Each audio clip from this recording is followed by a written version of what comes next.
Now the next topic is static pages and dynamic pages. Again I repeat, next topic is static pages and dynamic pages. Now static pages मतलब ऐसे pages कि जितनी भी request वो particular page को मिलेगी वो page same response देगा. Again I repeat, static pages मतलब ऐसे pages हमारी website के कि जितनी भी request वो particular page को मिलेगी same response वो सारी request को देगा. Right? That pages are known as static pages. लेकिन dynamic pages मतलब क्या? According to the request वो response देगा and the response can be a customized response and obviously it also offers personalization. Again I repeat, it also offers personalization. हम ASP.NET में personalization का topic पढ़े थे. उसके अंदर क्या था? According to the user, user खुद अपनी वेबसाइट का लेआउट सेट कर सकता है. यूजर खुद अपनी वेबसाइट के अंदर कौन सी इंफॉर्मेशन कहाँ पे चाहिए वो सेट कर सकता है. राइट? सो डायनामिक पेजेस मतलब ऐसे pages according to the request वहां पे रिस्पॉन्स मिलता है and it also offers personalisation. Right? Which is not possible in static pages because static pages मतलब ऐसे पेजेस हमारी वेबसाइट के कि जहां पे सारी रिक्वेस्ट के सेम ही रिस्पॉन्स मिलते हैं. राइट? फॉर एग्जाम्पल जो HTML पेजेस होते हैं, राइट, कि जिसके अंदर HTML पेजेस हम वहां पे क्यों डिजाइन करते हैं? ताकि हम हमारी पेजेस के हमारे पेज का प्रेजेंटेशन डिसाइड कर सके. मतलब हमारा पेज कैसे दिखेगा वो हम HTML का यूज करके बना सकते हैं. And with the help of HTML we can create static pages. Again I repeat, with the help of HTML we can create static pages. Static pages का मीनिंग क्या होता है कि आज आप वो पर्टिकुलर पेज देखोगे तो भी वही पेज होगा कि जो आप कल देखोगे तो वो आपको मिलेगा. इन शॉर्ट, अगर आपको वो पर्टिकुलर पेज को चेंज करना है तो आपको उसका अपडेटेड वर्जन फिर से अपलोड करना पड़ेगा तो ही आप वो पर्टिकुलर पेज को आपके वेबसाइट के अंदर चेंज कर सकते हो. राइट? डायनामिक पेजेस जैसा नहीं है कि फॉर एग्जांपल यूजर ने रिक्वेस्ट किया कि मुझे ये डेट के ये पर्टिकुलर डेट रेंज में मुझे डेटा चाहिए. That is dynamic pages. वहां पे यूजर कोई भी डेट डाल सकता है and according to the dates वो रिपोर्ट जनरेट होगा. राइट? ऐसी चीज स्टैटिक पेज में नहीं होती है. जितनी भी बार आप वो स्टैटिक फाइल को डाउनलोड करोगे, स्टैटिक पेज को डाउनलोड करोगे, आपको सेम कंटेंट मिलेंगे. अगेन आई रिपीट, आपको सेम कंटेंट मिलेंगे वो पर्टिकुलर पेज के ऊपर. लेकिन डायनामिक पेजेस में ऐसा नहीं होगा. जिस हिसाब से आपने क्वेरी फायर की होगी, जिस हिसाब से आपने रिक्वेस्ट सेंड की होगी, उस हिसाब से आपको वो कंटेंट मिलेगा. Right? Means we can say कि अगर आप डायनामिक पेज डाउनलोड करते हो तो उसके कंटेंट डिफरेंट हो सकते हैं. राइट? नाउ अगर हम पर्सनलाइज रिस्पॉन्स की बात करते हैं, right, then it is done with the help of scripting language. जैसे अगर हम ASP.NET यूज करते हैं, PHP यूज करते हैं, JSP यूज करते हैं, these are the scripting language. अगर हमें पर्सनलाइज रिस्पॉन्स देना है, दैट इज डायनामिक पेजेस बनाने हैं, तो हमें वहां पे स्क्रिप्टिंग लैंग्वेज का यूज करना पड़ेगा.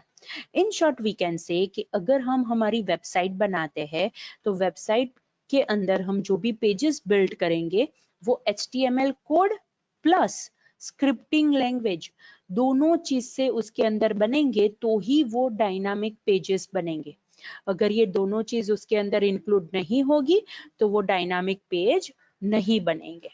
For example online polling. Right? अगर हमें ऑनलाइन पोलिंग की वेबसाइट बनानी है तो वहां पे मेनू HTML के अंदर बनेगा बिकॉज मेनू स्टैटिक होगा. लेकिन वहां पे जो पोल्स मतलब यूजर जो पोल्स रिलेटेड जो पोलिंग करेंगे, मतलब अपना आंसर सिलेक्ट करेंगे, उसके रिलेटेड जो रिजल्ट जनरेट होगा that is dynamic.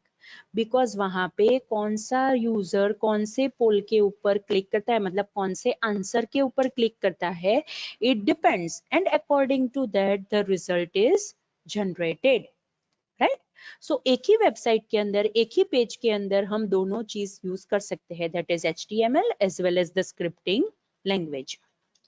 Okay, for example flash presentation होता है या फिर ऐसी कोई इमेज होती है कि जो फ्लैश का यूज करके बनाई गई है, शॉकवेव का यूज करके बनाई गई है, then obviously it is a static content, दो वो मूविंग मोशन में है, उसके अंदर मूवमेंट है, लेकिन वो हर बार एक जैसा ही वो डिस्प्ले करता है, एक जैसा ही वहां पे मोशन होता है, दो वहां पे यूजर इंटरेक्शन होता है, राइट लेकिन वो जो इमेज डिस्प्ले होती है, वो जो शॉकवेव फाइल डिस्प्ले हुई, वो जो फ्लैश कंटेंट ऑब्जेक्ट डिस्प्ले हुआ, वो हर बार एक ही होगा।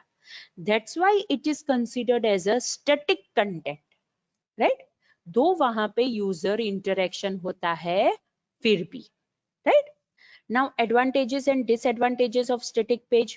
अगर हम एडवांटेज की बात करें तो ऑब्वियसली वी नो कि अगर हम HTML का यूज करके वेबसाइट बनाते हैं then it is very quick and easy way कि जिसका यूज करके हम वो बना सकते हैं। इवन जिसके पास इतना अच्छा एक्सपीरियंस नहीं है वो भी HTML का यूज करके पेजेस बना सकते हैं, right?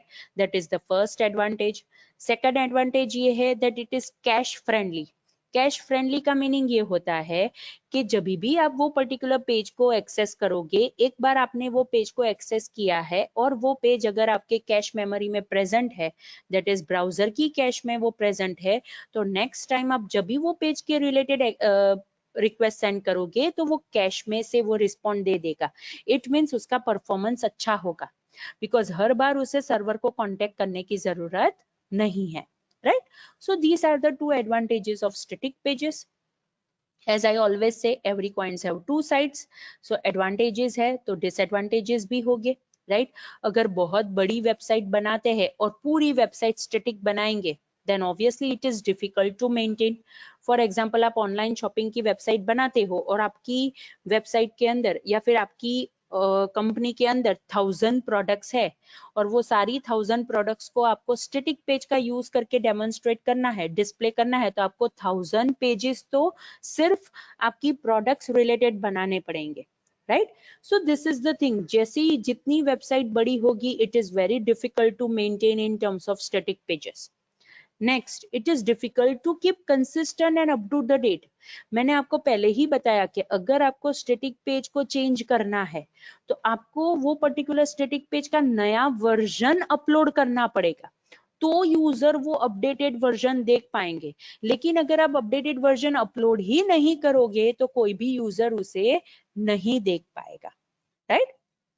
And the last disadvantages, वो जो भी विजिटर होते हैं, मतलब जो भी यूजर होता है, उसे इतना पर्सनलाइजेशन प्रोवाइड नहीं करता है। मतलब जिस हिसाब से यूजर को कंटेंट चाहिए वो उस हिसाब से डिस्प्ले नहीं करता है। स्टैटिक पेज के ऊपर जैसे लेआउट रखा गया है, जैसा फॉर्मेटिंग किया गया है, उसी हिसाब से वो पेजेस को डिस्प्ले करता है।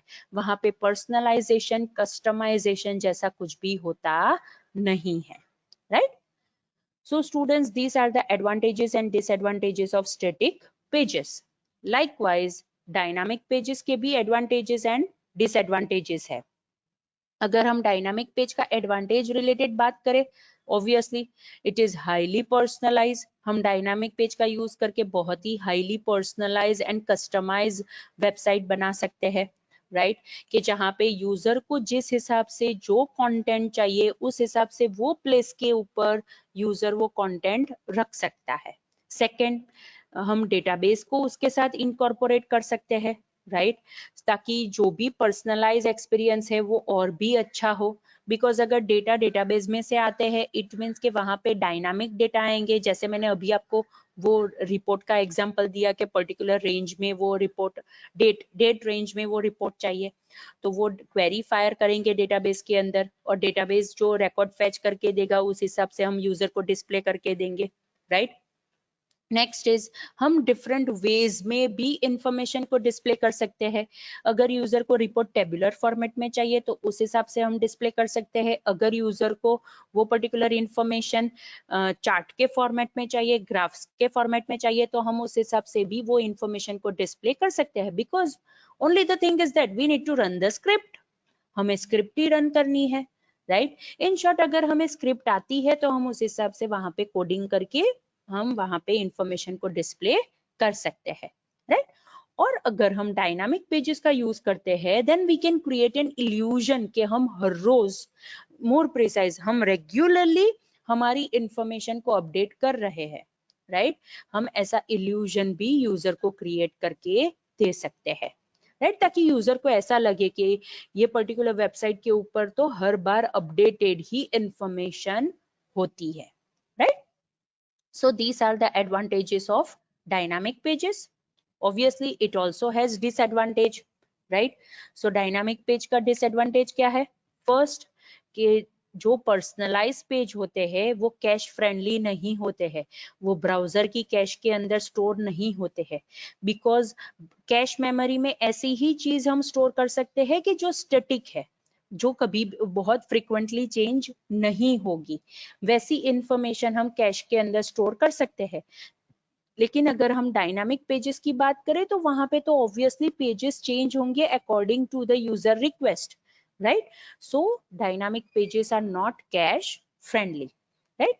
नेक्स्ट, अगर हमें डायनामिक पेजेस बनाने हैं then we must have knowledge related to the scripting language, right. Again I repeat, अगर हमें डायनामिक पेजेस बनाने हैं तो हमारे पास वो particular scripting language related knowledge होना चाहिए, तो ही हम वो डायनामिक पेज को बना सकते हैं। फॉर एग्जांपल, अगर आपको पीएचपी में वो पर्टिकुलर पेज बनाना है तो आपको पीएचपी आना चाहिए, तो आप पीएचपी का यूज करके पेज बना सकते हो, राइट। एंड अनदर थिंग, जब भी हम कोई ऐसे पेजेस बनाते हैं तो उसे अपलोड करने के लिए, इंस्टॉलेशन करने के लिए वहां पे बहुत सारे पॉइंट्स को ध्यान में रखना पड़ेगा, राइट। क्योंकि एक पेज रिलेटेड बहुत सारे डिफरेंट ऑब्जेक्ट्स हो सकते हैं because it is a dynamic page, right. तो जब भी हम ऐसी स्क्रिप्ट्स, ऐसे पेजेस को अपलोड करते हैं तो वहां पे हमें बहुत सारी चीज कंसिडर करनी पड़ेगी, right. Okay, so students, this is all about the topic that is static pages and dynamic pages. उसके अंदर हमने देखा what is static page, what is dynamic page, and we have also seen advantages and disadvantages of static pages and dynamic pages. All right.